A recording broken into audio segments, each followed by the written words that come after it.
There's no better way to secure a home and increase system usage than by installing a Yale Real Living connected lock. I'm Brian Lieberman from Yale Real Living, and today we're going to show you how to install the Yale Real Living key-free push-button B1L deadbolt. What I've done first is taken off the existing door hardware and made sure that the hole in the door is exactly 2 1/8 inches in diameter using the Yale template. Yale's B1L and T1L locks fit on doors that are between 1 3/8 inches up to 2 inches thick.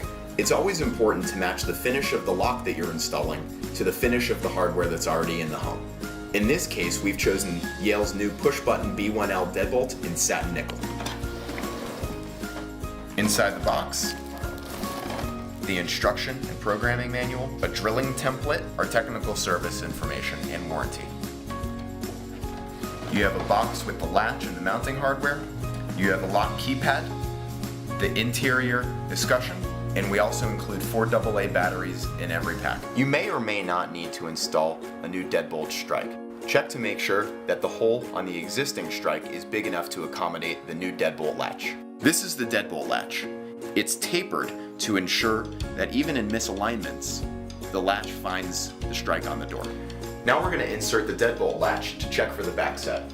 The back set is the distance from the edge of the door to the center of the lock. What you're looking for is that the black circle is in the center of the deadbolt hole. This one is not in the center. The deadbolt latch can accommodate 2 different standard back sets. It can adjust by pressing this black button and elongating the deadbolt latch to match the longer back set. You'll notice with the longer back set, the black circle is now in the center of the hole. Now we'll install the wood screws into the deadbolt latch, and all you need is a number 2 Phillips head screwdriver. Now we'll install the exterior keypad, also known as the exterior escutcheon. You'll take the wire and route it underneath the deadbolt latch. You'll push the keypad through the door hole, and you shouldn't need to hold it in place. Now we're going to install the interior escutcheon. It's comprised of 2 pieces. The first is the mounting bracket, which is a metal mounting bracket as well as a rubber gasket, also the interior escutcheon itself. Take the wire, run it through the hole. You'll notice there is a tongue on the interior. Insert it into the groove, and then retain the cable into the hole marked cable hole. The next thing that we're going to do is install the through bolts. These compress the interior bracket onto the door. You may want to start by hand threading and then finish with the number 2 Phillips head screwdriver.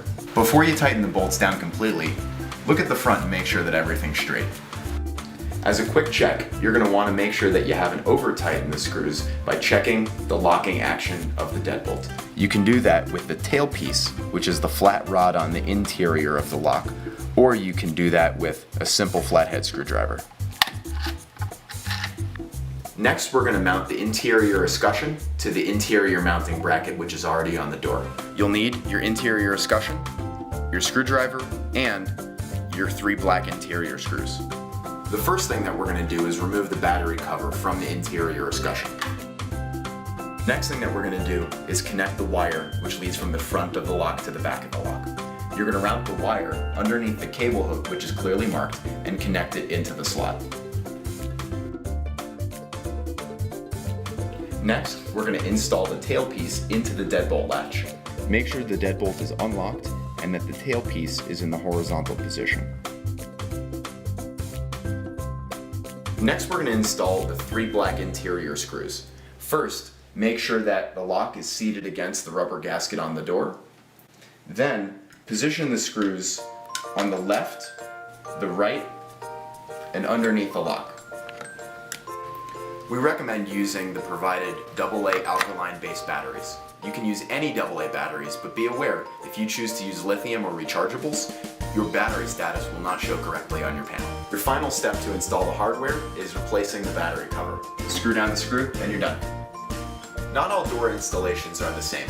Some have the deadbolt and handle on one side, while others have it on the other side. After you've programmed your master code, the Yale lock will learn which way you've installed it on your door. The instructions which were included in the box will show you how to program your master code. First, hit the gear for settings. Then hit 1 to enter the master code programming menu. Then hit your gear again. Now hit your 4 to 8 digit master code and finish with gear again. After programming your master code, the next time you touch your lock, it will learn which way you've installed it on the door. The lock is now calibrated to this installation. To enroll a lock in your IQ panel, first, touch Settings, enter your installer code, Installation, Home Control Devices, and we're going to add a device.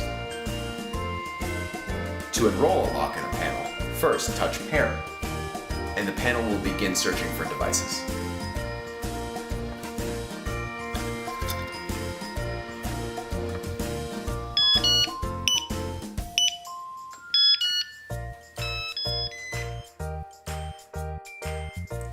Once the panel has found the lock, you'll have the option to name it.